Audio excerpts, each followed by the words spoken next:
So we've been walking through a series all fall, and this morning we are starting a brand new series on the book of Jonah. If you're taking notes this morning, my sermon is entitled Running from God, and the series is called Chasing God. I've always loved the book of Jonah. Jonah is a fascinating book. It's unorthodox, it's strange. If you've ever read the Bible, maybe don't start with Jonah. That one will throw you for a loop.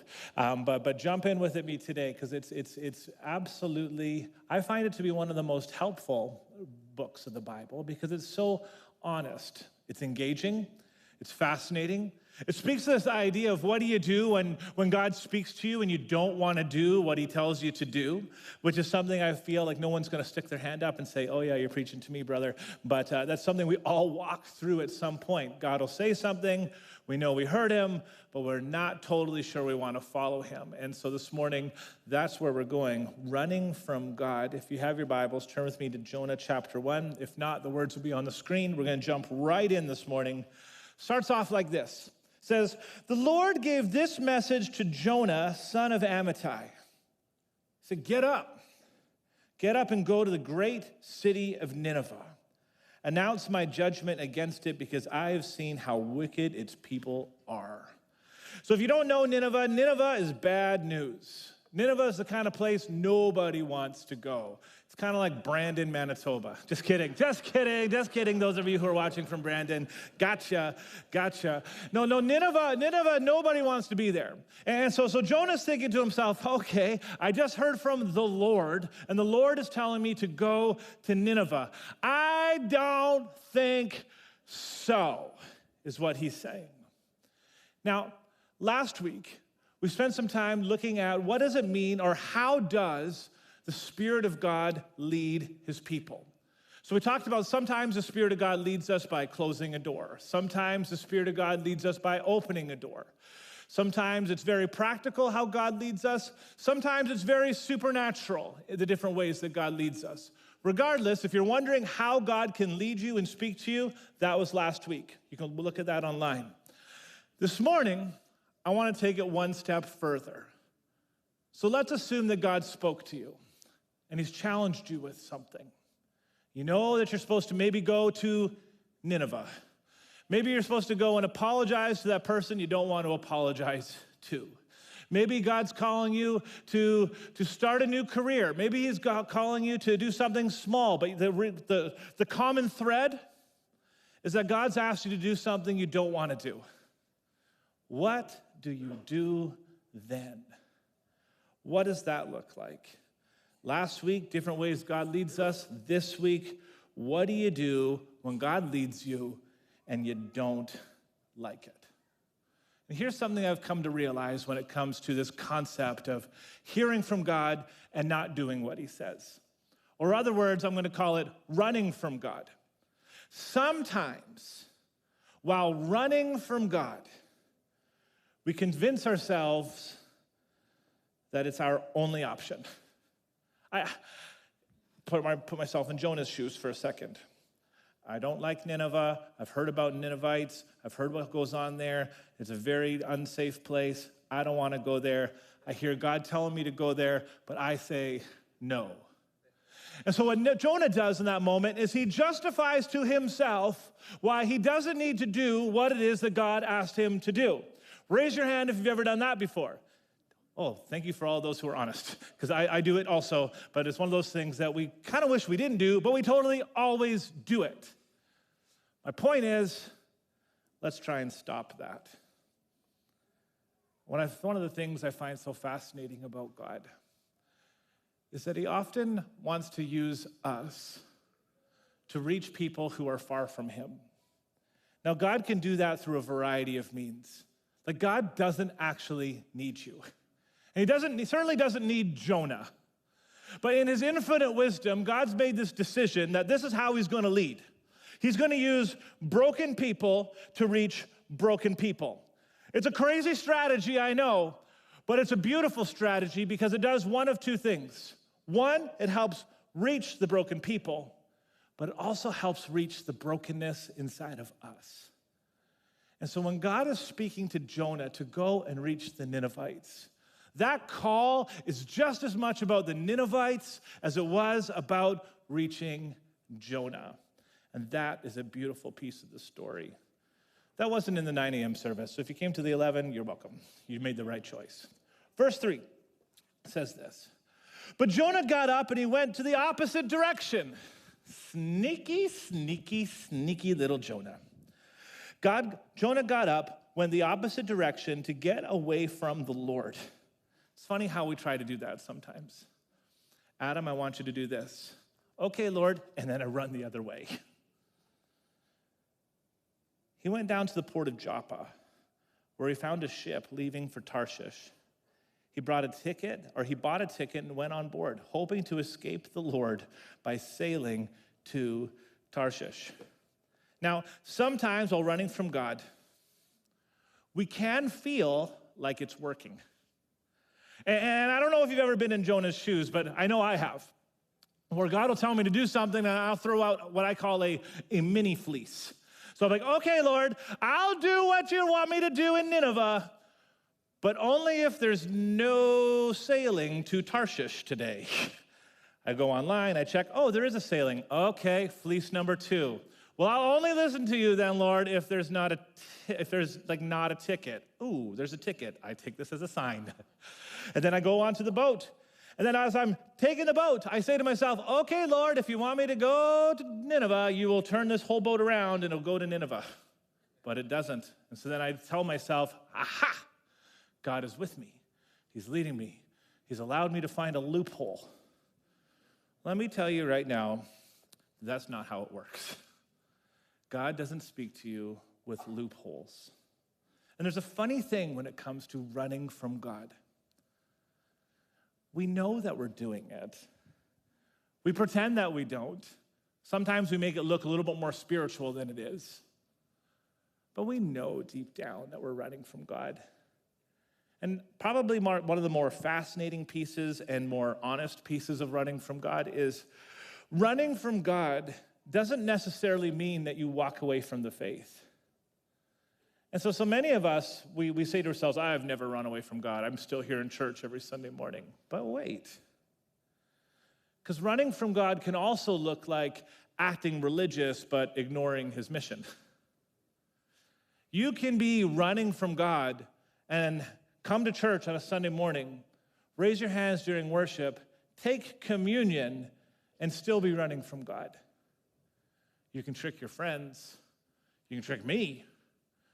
But you can't trick God. He knows what he's called you to do. He knows what he's spoken into your life.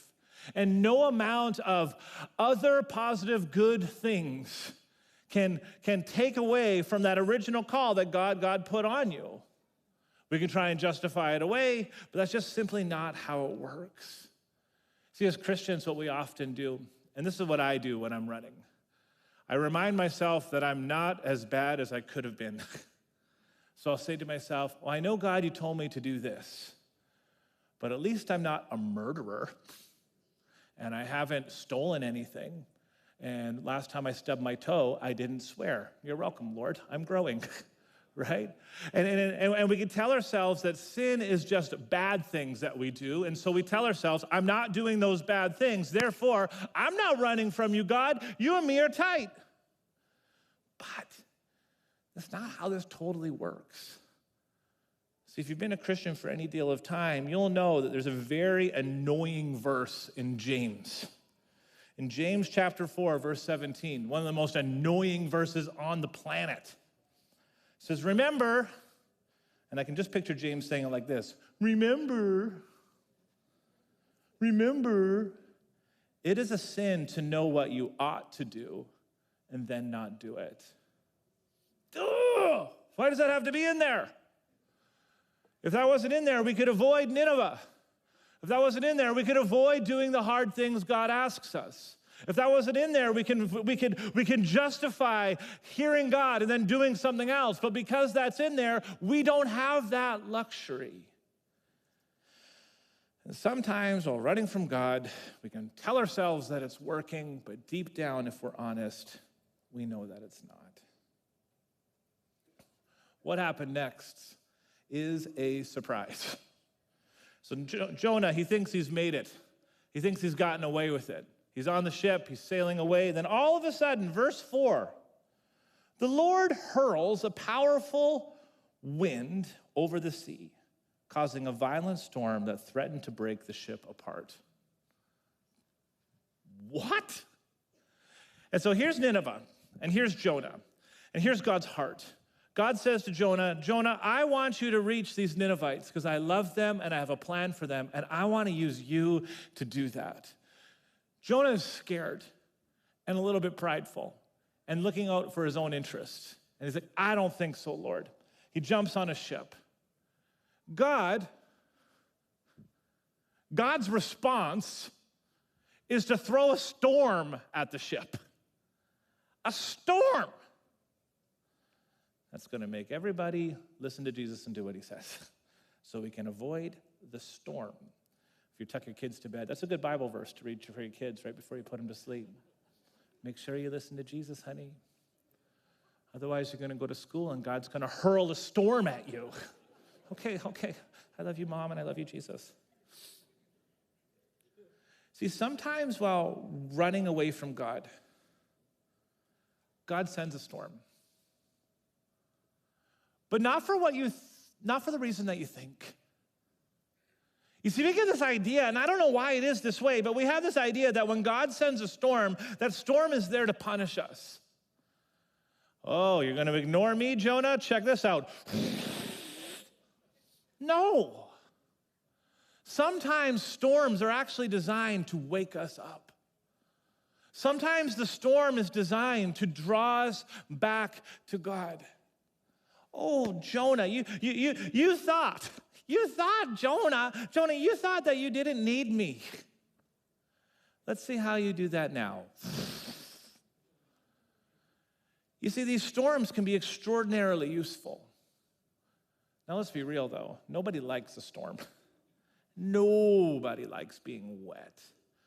Nobody likes being like on a body of water with waves crashing into the boat, not knowing if you're going to sink or not. Nobody wants that. And it's human nature every time a storm comes to pray for it to go away.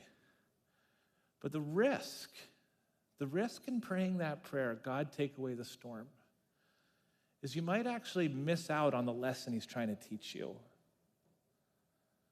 Like maybe in that storm, there's a greater meaning. And maybe you're here this morning and you're going through a storm. Might I encourage you this morning that maybe you're not walking through a storm because God's punishing you. Maybe you've been praying prayers every night, God, take away the storm. Why do you hate me? What are you doing to me? Maybe it's not a love or hate thing. Maybe it's not a punishment thing. But maybe the storm that you're walking through right now is actually designed to draw you to God, to make you aware of him, to make you aware of where your strengths end and how we need him at the end of the day. Sometimes a storm is actually better described as a wake-up call. Maybe that's what you're walking through right now. Verse 5.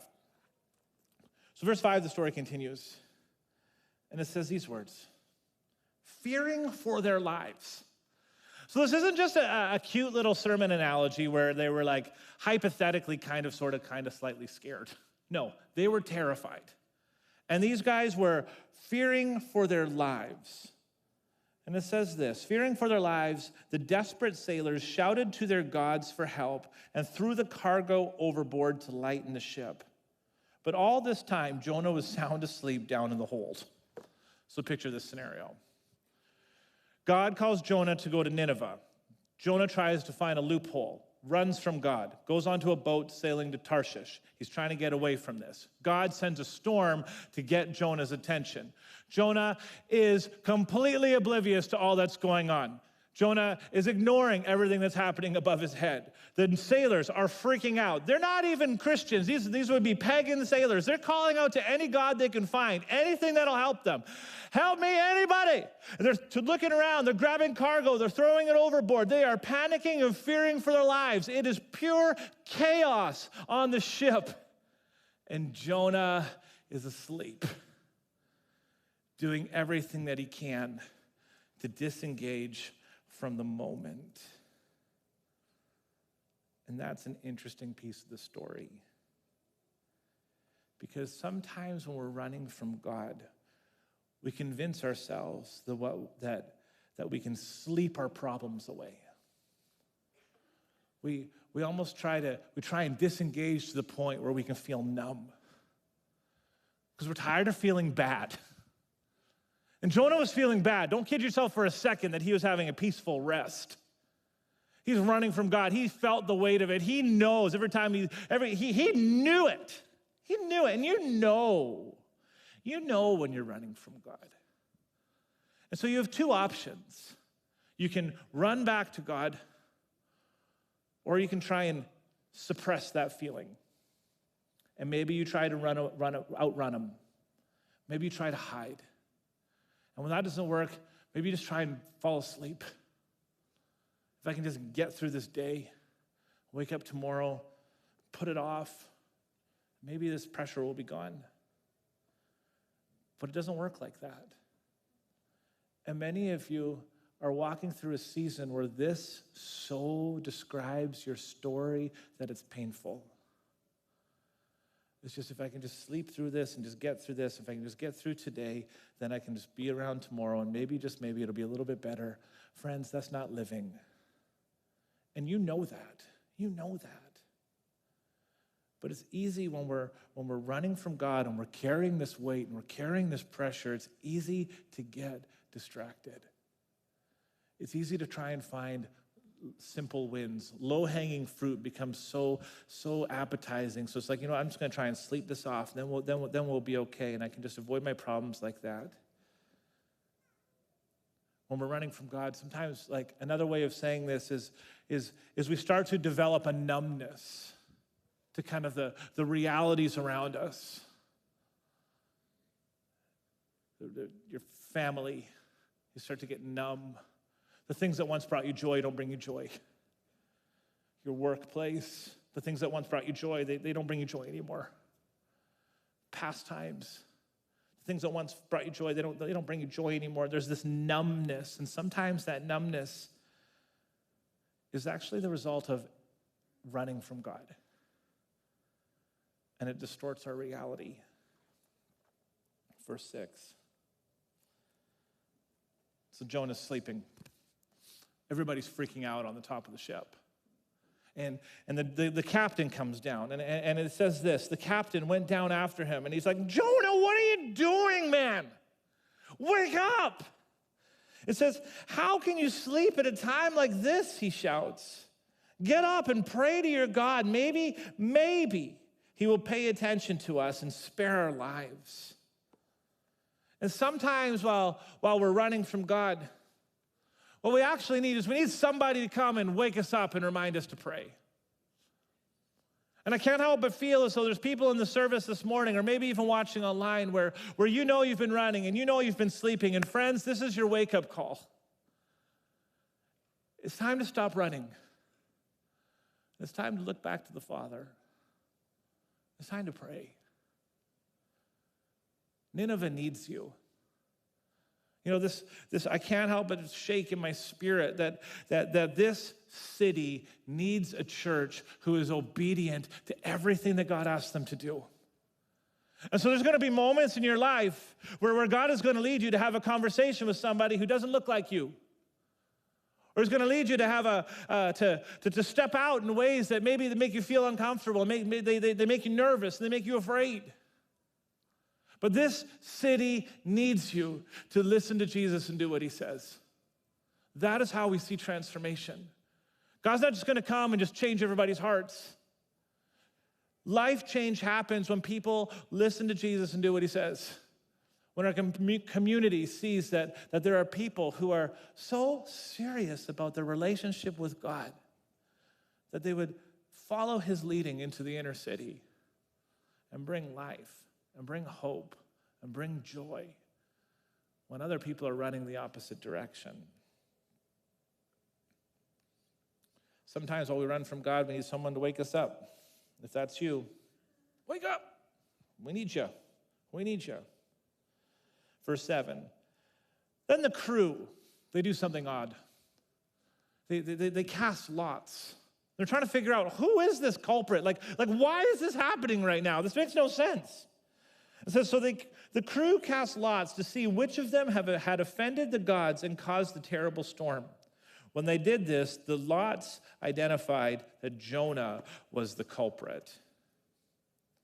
And sometimes when we run from God, we forget that God is actually chasing after us.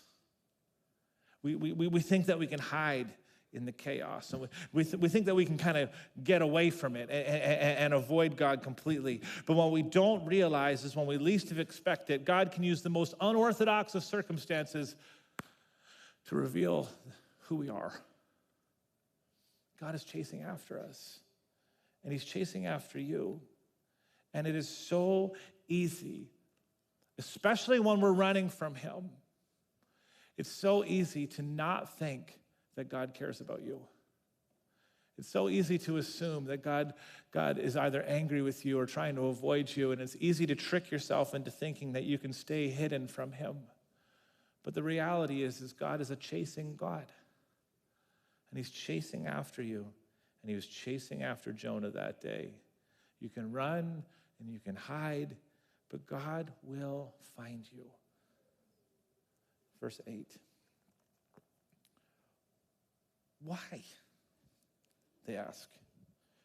Why has this awful storm come down on us? It came out of nowhere. Blue skies, everything was calm. Then all of a sudden, waves, wind. What happened? Why? And they look to Jonah. Who are you? They say. What is your line of work? What country are you from? What is your nationality? And Jonah answered, I am a Hebrew, and I worship the Lord, the God of heaven, who made the sea and he made the land. And sometimes when we're running from God, it takes a storm to remind us who we are. You see, that was Jonah's come to Jesus moment. Everything is chaos around him. Everything looks like it's falling apart. It does not seem like there is a good news in his horizon. I'm Jonah. I'm a Hebrew. And I believe in a God of the heavens. I believe in the God of the sea, the God of the land. That's a very profound statement when water is splashing over the sides of the boat.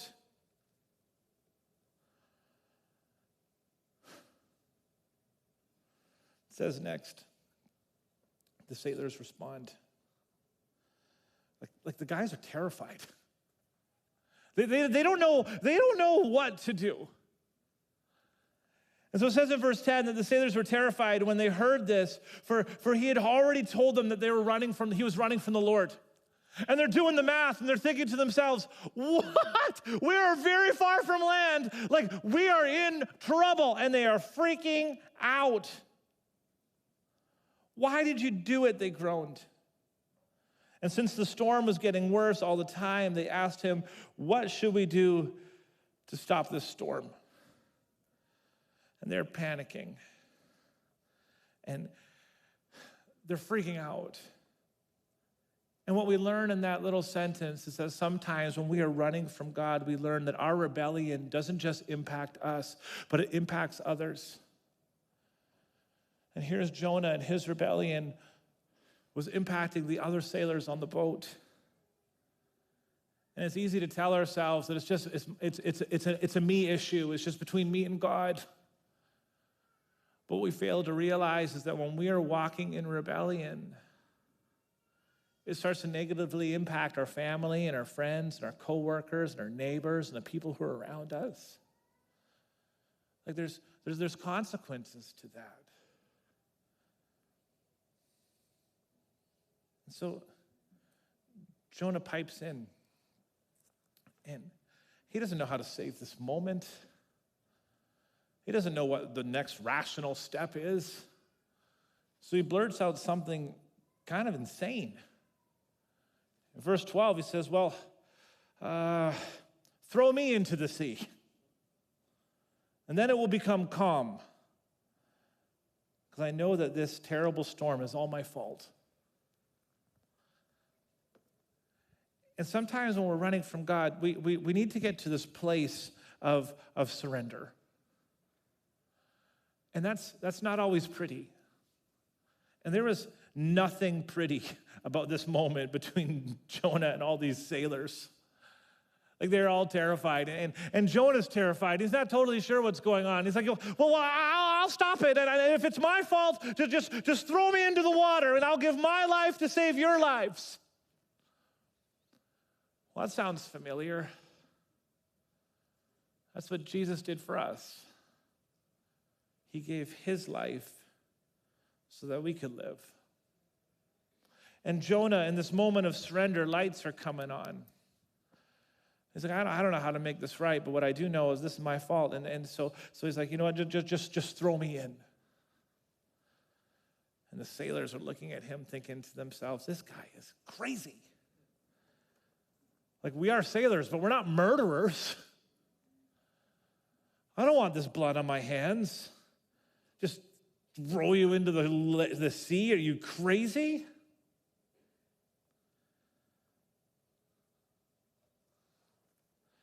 Instead, verse 13.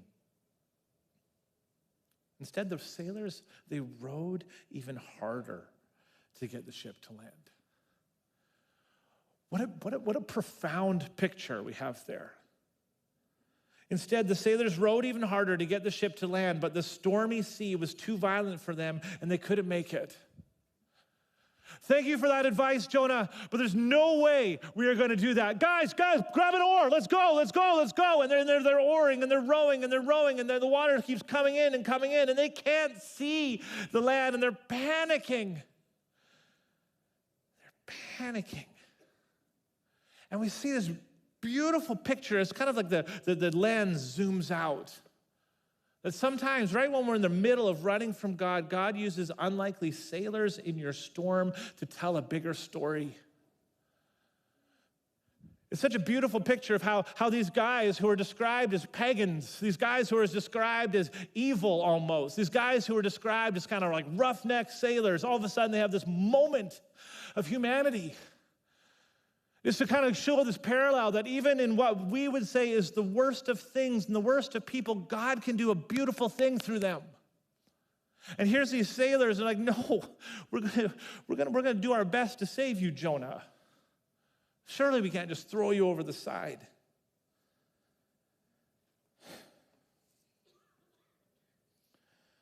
But the waters were heavy, and the wind was real. And the storm was violent. And it says here in verse 14 that they cried out to the Lord, Jonah's God, period. They stopped calling out to their gods. And they saw that there was something different about Jonah. And so instead, they called out to Jonah's God. And they had this kind of spiritual transformation moment right in the middle of the storm. Oh Lord, they pleaded, don't make us die for this man's sin. And don't hold us responsible for his death. Oh Lord, you have sent the storm upon him for your own good reasons. Then the sailors picked Jonah up and they threw him into the raging sea.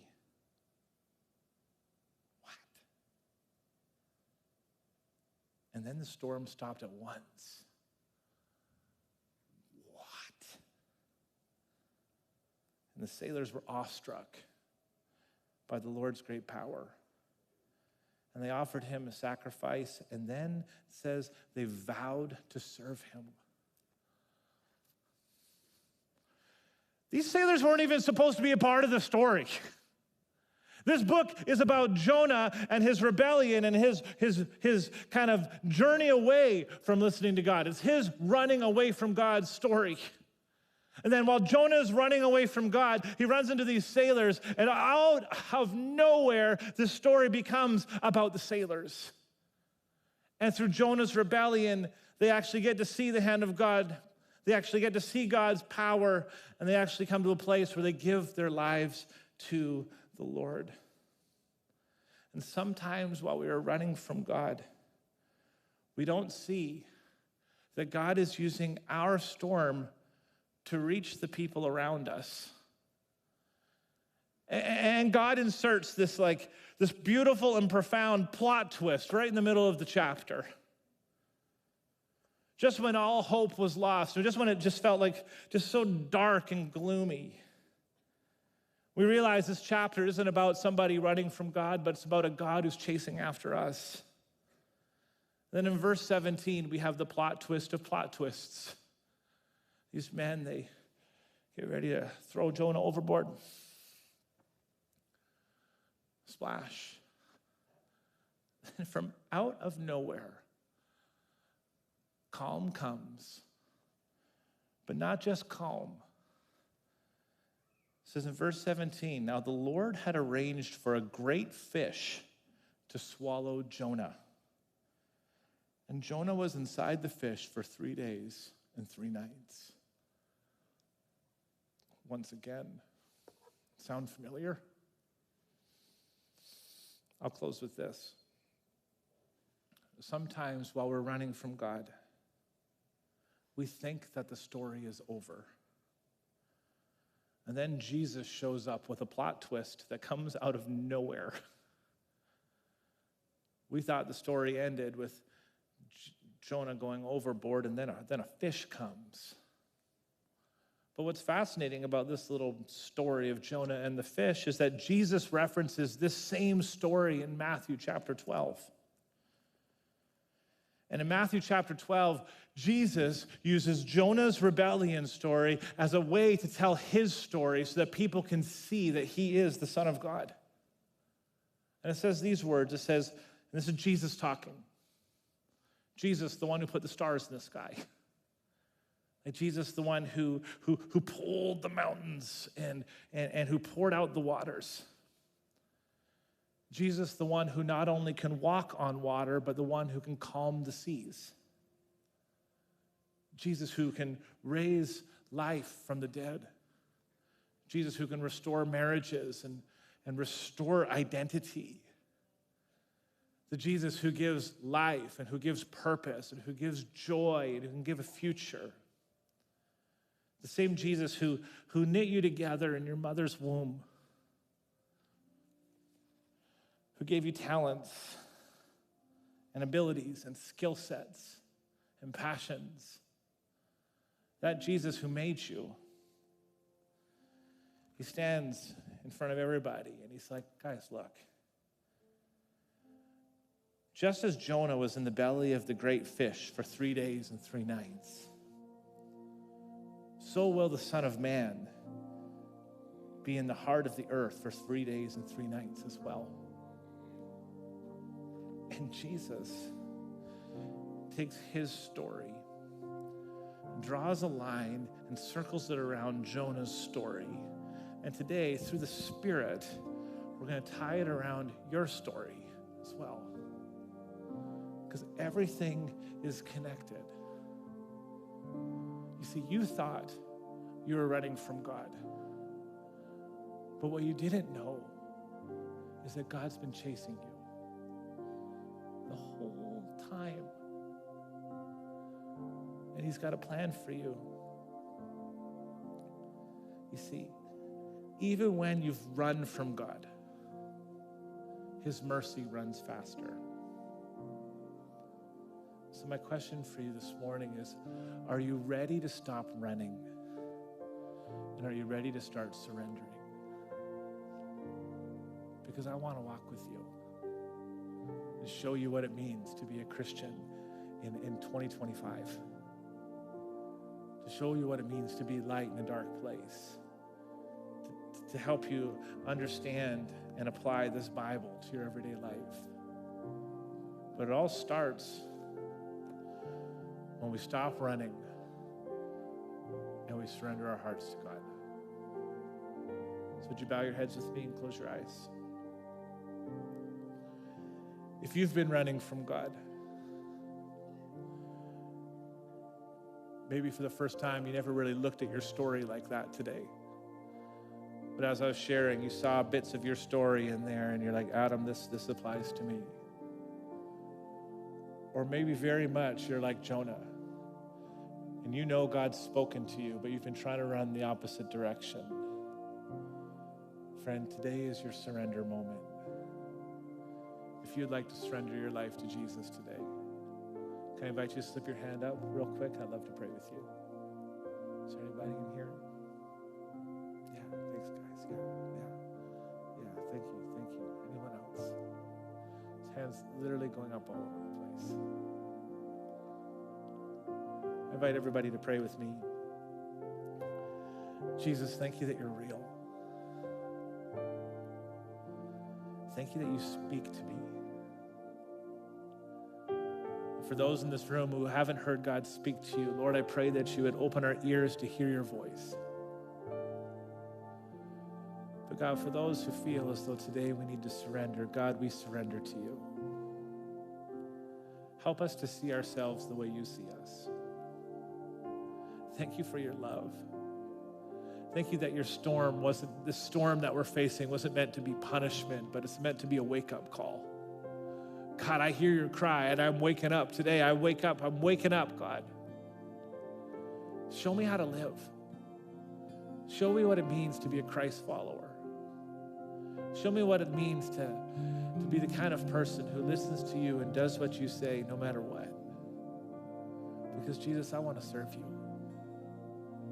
Father, I thank you for this church. I thank you for what you're doing in our lives. I thank you for the 118 years of ministry that have flowed out of these doors. But God, as we step into 2026 in just a couple months, God, may we be a church that is Spirit-led, that is led by you into the dark places. Would you help us to see people the way you see people? God, would you break our hearts for the things that break yours? And would you help us to have the courage to stand even when nobody else is willing to stand? We need you, Lord, and we thank you for what you're doing. We thank you for what you've done in the past.